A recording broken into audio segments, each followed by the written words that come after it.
is not a joke. This is very real. You have clicked on a video where I'm going to talk about what hell is like, what I experienced. So just understand that. So, it was very bad. Very, very bad. Okay, so it showed me like this vision of all these demons, like a vast amount of them, and they were showing me, communicating to me that the people who go to hell, the demons will eat every part of them, every single part of their bodies. And some of the demons were in the guise of flesh. They look like normal people. And I was in various rooms, okay, and they're pretty much taking me around to different torture places. Constantly, no rest. And they had people come in that were demons. They just looked like people. And they were eating my flesh while I was there. They were just eating my flesh while I was alive. And before this happened, I knew what I was in, and I was praying to the Lord to lessen the pain. And He did, and He took away most of the pain. And they were eating me from behind, biting into me, and eating me while I was alive. Okay, the pain was very real, it was very intense, and I knew despite that the Lord took away most of it. It would have been incredibly bad. And they had demon kids there that looked like young children, and they were doing it as well. And I knew like I had control over my body, and I felt like fighting back. I felt like just like fighting, but I knew, like I was told, I felt that if I fought back I was going to receive a much greater punishment. So I couldn't fight back, and that itself was like a punishment. That itself was a very difficult thing to experience. So I was experiencing this as, these people were eating me, and it was very painful, very, very terrible. And then when they ate like my ankle, like the pain was so intense, like the scene changed, and I saw myself in this pool, this gross pool, and they had like split my head open or something like that. Then I saw they like had stuffed this metal thing in my mouth, had cut my throat and had like slammed my face into the ground. All these things they did, and you wouldn't, like, it's different there. You don't just die and it's over. It's like things, your body would, I don't know how it works, but it's perpetual torture. It is ridiculously bad, like, ridiculously bad. Two of them had my ankles. Two of them had my wrists. And one of them held my head.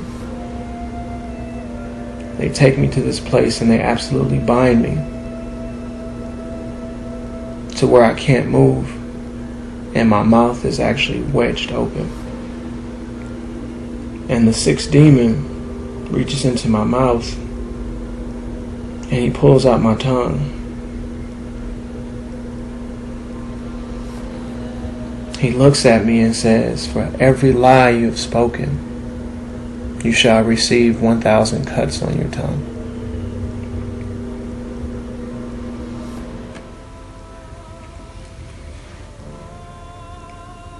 The sad thing is, he proceeded to do the cuts. He started off with a razor blade.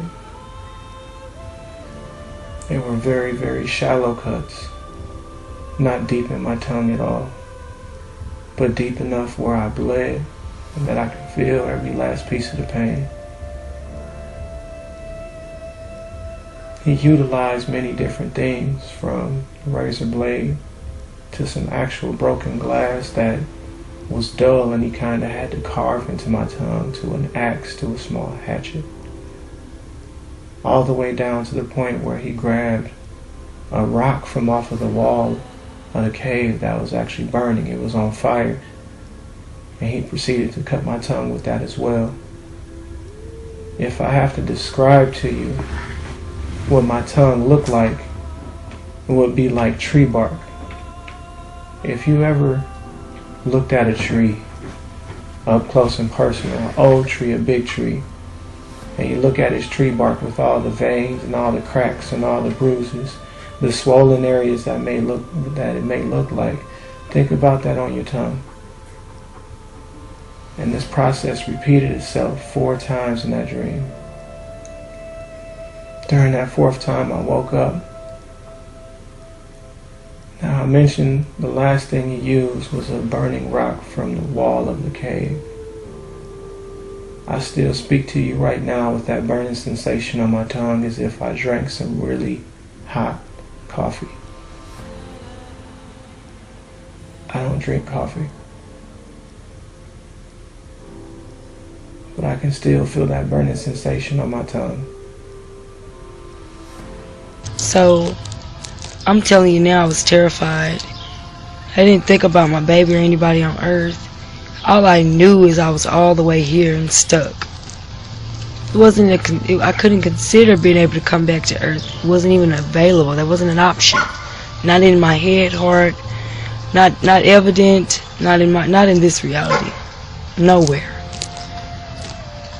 So automatically I'm feeling all sad and depressed, and I don't want to do what they're telling me to do, but I'm abiding like there is no tomorrow. The guy says, step over here. I said, sir, I don't want to step over here. And I stepped over there. I abided. Okay? These 2 doors opened. There was a steel door. It opened up. I knew if I got behind there, I wasn't coming out. Even more than now. Even more than not coming out of this. So, I go in. And immediately, I guess I'm sealed into a bed. It looks like bunk beds everywhere.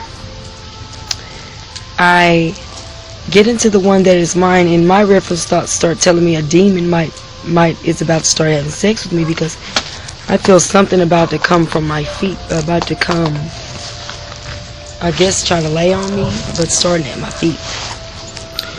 Now, it wasn't what I thought it was, because immediately just a lot of little tickly worms start tickling from my feet, my ankles, my shin, my knees, my thighs, my butt and torso, and I was screaming. I was like, and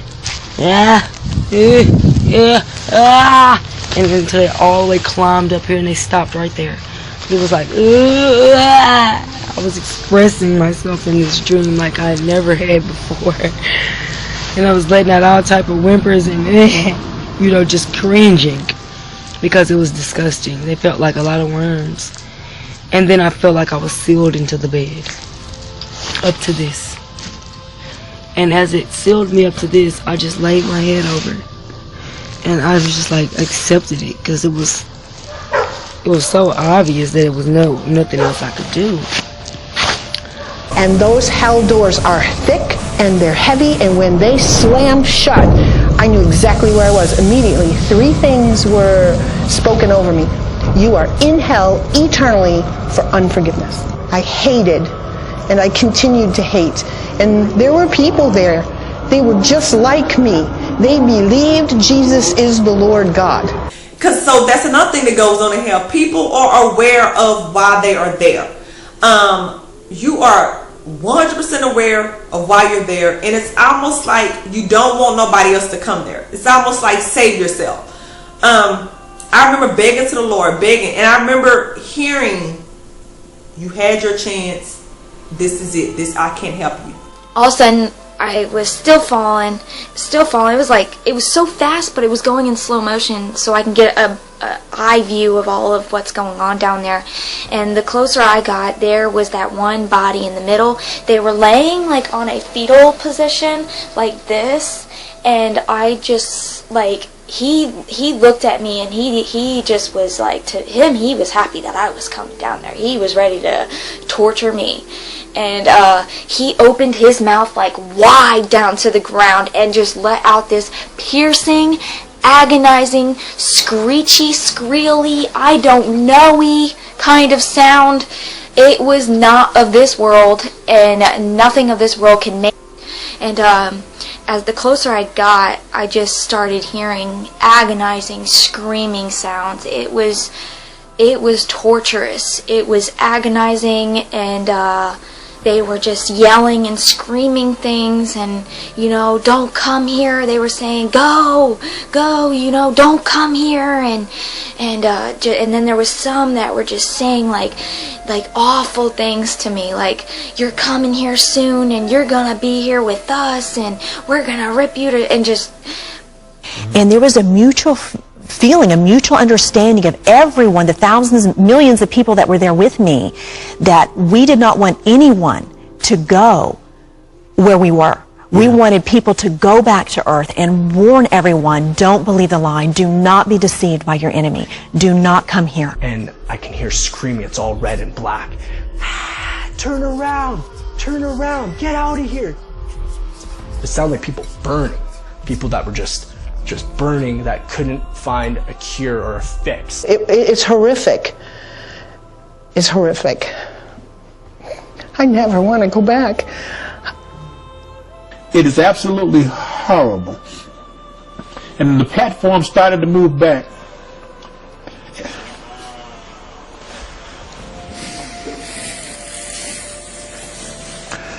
And